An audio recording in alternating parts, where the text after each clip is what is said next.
బుజ్జి పిచ్చుక బుల్లి పిచ్చుక యాడికెళ్తివి? ఫ్యాను తిరుగుతుండగా ఎందుకు ఎగిరితివి? ఇప్పుడు చూడు రెక్కలిరిగి చేతిలో సేద తీరుతున్నావు. ఇప్పుడు నిన్ను ఎలా బతికించాలి? బుజ్జి పిట్ట బుల్లి పిట్ట, బుల్లి పిట్ట బుజ్జి పిట్ట. I never expected that I will hold a sparrow in my hand, So sad. I'm holding you like this.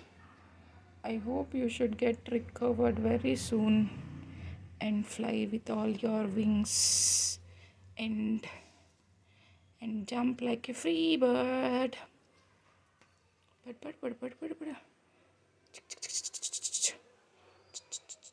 ఎగురుతావా ఇంకా బుజ్జి పిల్ల?